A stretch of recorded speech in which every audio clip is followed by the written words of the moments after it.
Assalamu alaikum, Ultra Scan Diagnostics. Here, this is the CBCT of the patient that you had requested. The area of interest is the lower left 6 and 7 region and the lower right 6 and 7 region. The lower right 6 has BDRs of mesial and distal root, whereas the lower left 6 and 7 is 8 anchors with the BDR of the 8. Now, we're going to take you through the panoramic view. Here you can see we've got periapical radiolucency with bone resorption in the lower right 6 region. 7 looks okay. The lower right 6 and lower left 6 and 7 also are completely edentulous.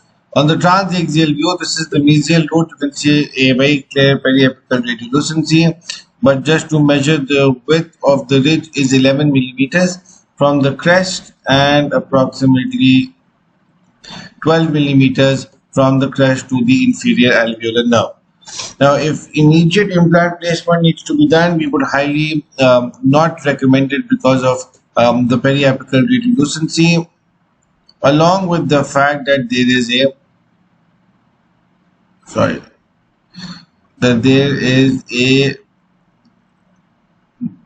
interradicular bony defect right here. So engagement of the implant is going to be slightly difficult, but however, the buccal cortical plate here is also very damaged. The bone quality here is D2. This is the distal root. The distal root, we can show you that here also that the buccal cortical plate is not doing very well. We've got good lingual cortical plate, but there is a buccal bony defect. Now moving to the region of the 7. This is the region of the 7. We can also here see that the ridge is slightly angled towards the lingual. This is the lingual aspect. This is the buccal aspect. We will, however, measure for our doctor. This is the ridge width at the tip, which is going to be 4.5, and this is going to be the length of the inferior alveolar nerve, which is 9.6. Even if you move the osteotomy towards the center slightly, I will help you. Sorry, my apologies.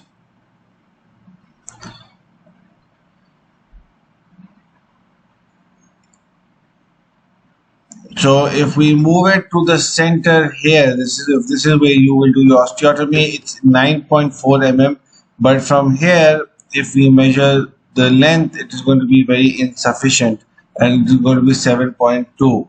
Right, so this is something that you need to be mindful of when you're placing the implant in the lower right 7 region.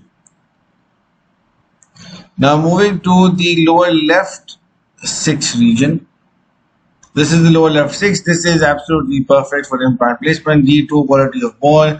We've got 6 mm of ridge width with approximately 11 millimeters of ridge height. So this is ideal for implant placement. Moving to the region of 7. So here the lingual fossa becomes deeper. The ridge becomes slightly more complicated. 6.6 at the slightly below the crest with approximately 7.8 to the inferior alveolar nerve. Now we've placed 4 implants for our doctor. We've placed, these are the 4 implants. We've got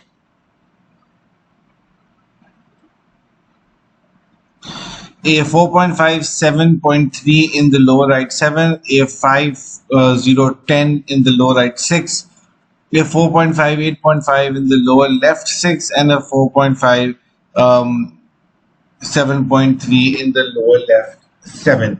So these are if the lower left 7 is going to be slightly closer to the nerve, but that should be kept in mind when placing the implant.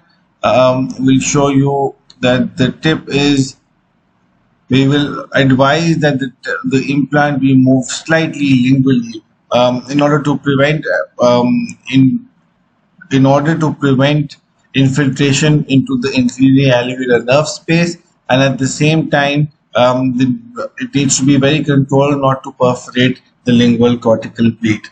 We will be sharing an implant planning report with the doctor. If there are any further questions regarding this case, please feel free to reach to our team. Thank you very much.